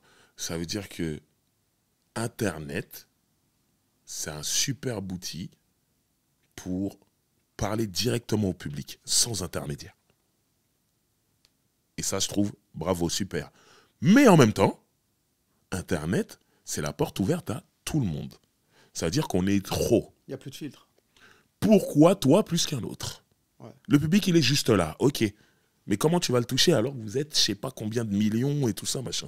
Donc c'est en même temps très dur. Pour ça, Internet, il y a des gens, beaucoup de gens de l'ancienne génération qui disent « Oh, c'est plus facile aujourd'hui avec Internet. Si j'avais eu ma carrière maintenant, j'aurais marché. » Faux. C'est pas plus facile, c'est différent. Faux. Ouais, c'est différent. Ce que je veux dire, c'est qu'il y a des trucs vraiment bien exploités, mais il y a des trucs qui sont très très durs. Aujourd'hui, n'importe qui se lève, a une carte son dans son ordinateur, un micro, il est dans sa chambre, il enregistre une chanson, il se filme avec son téléphone et il met ça partout sur les réseaux sociaux. Et il est avec tout le monde. Il est avec le mec qui est professionnel. Il est sur les mêmes plateformes. Pour toi, c'est un avantage ou un inconvénient, ça? Les deux. Parce que si tu es fort, si tu as un vrai talent, c'est magnifique en vrai. Ça peut aller très vite. Mais tu peux être très nul. Et il y a un truc spécial qui va faire un buzz. Même souvent un bad buzz, et le morceau va tourner partout, et il y a des gens qui vont dire c'est ça la musique, c'est ça le rap et tout, et ça va prendre une tournure incroyable où ça va devenir énorme alors que ça ne l'aurait pas été à une autre époque, sans Internet. Parce qu'aujourd'hui on a la culture du clic. Ce que je veux dire c'est qu'aujourd'hui je peux cliquer sur le clip d'un artiste que j'aime pas musicalement. Par exemple, j'ai envie de me moquer parce qu'il a dit un truc nul. Je vais cliquer et moi, je vais l'envoyer à un pote. Écoute, quand il dit ça, il va cliquer, il va l'envoyer à un autre pote. Le mec, il aura des millions de vues à la fin. Et à la fin, on va te dire, ouais, lui, il peut monter sur telle scène parce qu'il a tant de vues. Ouais. Mais à la base, on se moquait de lui. Tu vois ce que je veux dire? Donc, tout se mélange. C'est relatif. Il y a des amateurs et des professionnels logés à la même enseigne. Quand on parle de nombre de vues, tout est relatif. Bien sûr. Tu vois, tout est relatif. Bien sûr. Et il n'y a rien que tu regrettes de l'époque? Là, on va sortir de la musique. Je vais te dire en général, moi, je parle par rapport à la période que j'ai vécue. Communautarisme, aujourd'hui, là, il est dangereux. Il y a toujours eu du communautarisme, attention. Ouais, mais on vivait ensemble. Voilà. Mais je trouve que le communautarisme de l'époque, c'était plus de l'entraide. C'est ça. Tu vois ce que je veux dire? Ah, il y a des gens de ta communauté qui arrivent en France, des immigrés, et tout. Vas-y, on va les aider, tout ça, machin. Mais ça t'empêche pas d'être ami avec l'autre de l'autre communauté et tout ça. Et moi, je sais que nous, on a grandi mélangés. Mais oui. Mais est-ce que tu as l'impression que... Aujourd'hui, c'est dangereux. Est-ce que tu as l'impression qu'à partir du moment où on a intellectualisé le débat, on a essayé d'apprendre aux gens à vivre ensemble, parce qu'on nous a jamais appris à vivre ensemble. Jamais. Tu vois, à partir du moment où on a essayé d'apprendre aux gens à vivre ensemble, que c'est là où ça divisait les gens. C'est parti en vrille. Les gens n'aiment pas qu'on leur impose des choses. Moi, il y a une interview de Démocrate D qui m'avait marqué à l'époque. Ah ouais, Mikey Mosmos, Mickey Mossman. Ouais. C'était à l'époque où à la télé, on parlait d'intégration. On disait, ouais, il y a des... Déjà, pas de sens, déjà. Ouais, voilà. Il y a des gens issus de l'immigration, ils ne sont pas intégrés. Et je me rappelle, il avait dit, mais c'est quoi l'intégration? Ça veut dire que tout le monde doit manger à 20h? Si j'ai envie de manger à 21h30, qu'est-ce qu'il y a? Ça m'avait choqué. Je me suis dit, mais il mange quand il veut, en fait. Ouais. Est-ce que ça va déranger quelqu'un? Il est chez lui. Ouais, c'est ça. Et pour moi, c'est... Mais je veux dire, avant, on nous a jamais donné le mode d'emploi, comment vivre ensemble. C'est ça. Malgré nos différences de religion, d'ethnie, de quoi que ce soit. Et c'est vrai que ouais, t'as raison, c'est assez bizarre. Hein. En vrai, soyons libres, du moment qu'on se marche pas dessus. Ouais. C'est ça le truc, de pas se marcher dessus. Ouais. Et quand tu marches sur quelqu'un, de t'en rendre compte et t'excuser pour que tout se passe bien. Ouais, c'est ça. C'est tout. Ouais, c'est ça. Et moi, j'ai grandi comme ça, en fait. Ah oui. Et c'est ça que je regrette. Aujourd'hui, les gens au volant, un coup de klaxon, on dirait qu'il y a une guerre civile derrière. Tranquille, passe. Ouais, je trouve qu'il y a un gros problème de vivre ensemble. Quoi. Ouais. Les gens sont trop nerveux, tout ça. Alors que moi, je suis doux. Ouais. Tu vois, smooth macadamia. Le macadamia. Tu vois, quand tu manges ces glaces avec un nom un peu allemand, là. On fait pas de pub ici, hein, on attend les sponsors. Non. Moi, je suis macadamia noix de pécan.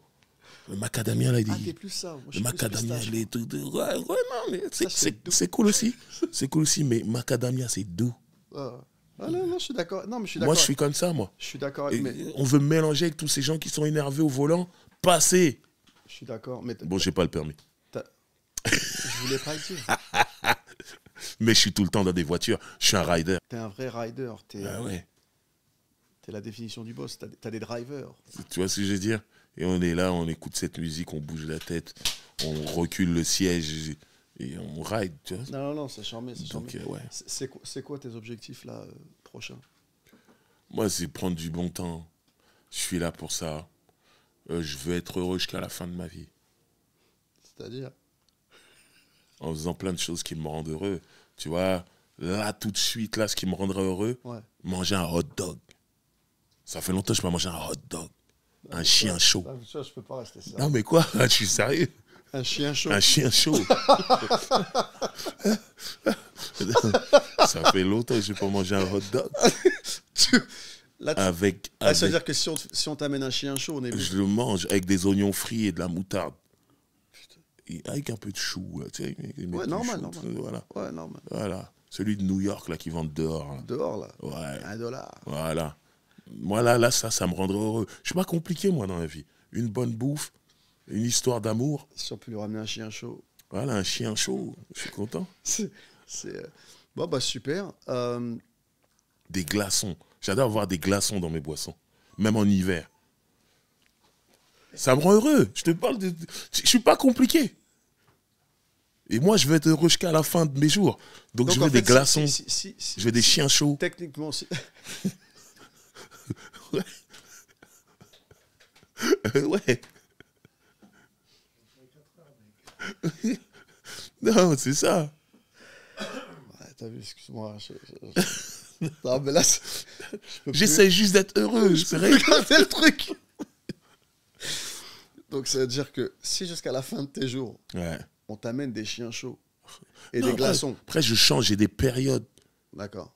En ce moment, je suis beaucoup dans la bouffe asiatique, mais le mois se termine bientôt, là, au moment où on fait ce podcast. Ouais. À la fin du mois, je vais basculer dans un autre truc. Mais là, j'ai fait mon mois asiatique, bouffe indienne, japonaise, chinoise. J'étais vraiment dans ce truc. J'aime beaucoup. Tu sais... tu sais... Ça me rend heureux. Ça me rend heureux. Je suis pas compliqué. Je suis désolé. Je suis pas compliqué, Kamel. Le mois prochain, le mois prochain, c'est quoi? Le mois prochain, je peux très bien manger des poutines pendant un mois. C'est quoi? Des poutines. Ça vient du Canada. Montréal, tout ça, une bonne poutine. Tu sais, il faut caresser le thé quand tu dis poutine. Putain, ok, d'abord. Je peux basculer à tout moment. D'accord. Bah écoute, moi, je pense que là, si on continue, ça va partir en vrille. Non, ce qu'il faut retenir, c'est que je suis pas difficile. Déposez vos CV. Non. Je suis un mec cool, je suis pas compliqué. Attends, on se connaît depuis assez longtemps. Ouais. Moi, je suis là pour toi, tu le sais. Ouais. J'ai toujours été là. Ouais. Voilà. Annonce, critères, vas-y, c'est parti. Non, si j'annonce les critères, ils vont penser que je suis dans la ségrégation. Non, fais les critères. Soyez... Il faut dire les termes. Non, soyez juste cool avec moi. Quand j'ai besoin de manger un chien chaud, il faut me trouver un chien chaud. Mais c'est pas difficile à cuisiner. Ça veut dire que je vous demande pas beaucoup. Et j'aime le poisson pané. Parce que je sais que vous n'allez pas me faire des belles dorades, tout ça, c'est long et tout ça. Poisson pané dans la friteuse. 1 minute après, c'est prêt, je mange. Je ne suis pas compliqué. Mais, mélangeons-nous comme il faut. Ça, c'est important. Bah non, tu veux quel critère physique Non, si je dis ça, je vais perdre la moitié des gens. Non, il faut dire les termes. Et avant, j'étais fermé. J'avais un style de fille. Mais maintenant, je suis ouvert. Pas style, préférence. J'aime tout.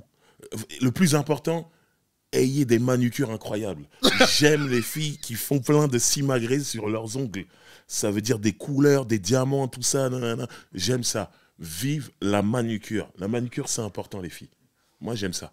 Ne vous rongez pas les ongles. Si vous rongez les ongles, mettez des faux ongles par-dessus. C'est beau. Moi, j'ai pas de souci. French manucure, mangeons français. French manucure, tous les boucards et tout ça. On aime, j'aime beaucoup. Voilà. C'est dit. Et vous pouvez être de toutes les couleurs, n'importe quel type de cheveux. Je suis avec vous, les filles. Et je suis fidèle. Ça va, je me suis bien vendu? Bon, bah là, je pense que... Là, c'est parti en vrille complet. Non, mais de toute façon, tu sais quoi? Je vais être honnête avec toi. On a fait plein de numéros. Ça se passe nickel. Je leur ai dit, quand Driver elle arrive, oubliez tout ce que vous avez vu. Non, mais non, il n'y a plus de règles, il n'y a plus de sens, il y a plus... Tu vois ce que je veux dire? En même temps, je ne me suis pas forcément trompé. Donc, moi, Drive, j'étais content de te recevoir. J'étais content d'être là. Et on a inversé le truc, hein. Parce que tu étais venu dans mon podcast, tout ça, c'était très marrant déjà. Et j'ai eu... Déjà, on a bien rigolé dans ton podcast, mais on a dit beaucoup de choses. Ouais. Et j'ai eu plein d'échos sur ce podcast. Ouais, pareil. Les gens ont vraiment apprécié. Mhm. Et moi, aujourd'hui, alors on a un peu survolé ta carrière, mais je voulais vraiment, parce que je trouve que tu te dévoiles pas vraiment dans tes trucs. C'est vrai, je suis un peu pudique. Je suis le genre de mec qui laisse quand même un petit voile, tu vois. Faut pas qu'on voit tout. C'est cela, oui. Tranquille. Et donc, moi, je voulais, parce que c'est vrai que, enfin, quand je te vois en podcast, je vois tu fais tes trucs super bien et je suis content. Merci beaucoup. Mais c'est pas le Drive qu'on connaît. Non, c'est pas le. Et moi, je n'est voulais pas là ça. pour En fait. moi. Voilà, je voulais ça. Je voulais qu'on soit à la cool, que ça soit un peu moins formel que ce qu'on fait d'habitude et plus intimiste. Et je crois qu'on a réussi. De toute façon, ce que je tiens à te dire, c'est qu'on va forcément avoir des postulantes. Je ferai tourner. Écoute, j'ai un mail. Ouais. Je rigole. Je rigole, mais moi, je suis facile à trouver sur les réseaux sociaux. Et voilà, c'est quoi ton Instagram? Driver MC pour maître de cérémonie ou McCoy. McCoy. Ok. Tu connais Star Trek, tu connais, c'est ton truc. Star Trek, c'est... Voilà. Bah Drive, merci mec. Mais c'est moi qui te remercie. Non, j'ai kiffé. Ah, c'était cool, j'ai kiffé aussi. C'était la petite bouffée d'air frais Voilà. dans tout ça. Je vous remercie. On a passé un super moment. J'espère que vous aussi. Et puis on se retrouve pour le prochain numéro. Mangez des chiens chauds. Respect. Respect. Respect. Respect.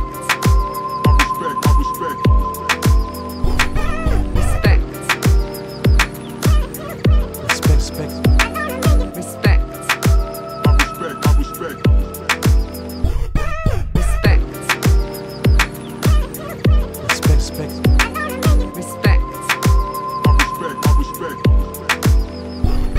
Respect. Respect. Respect.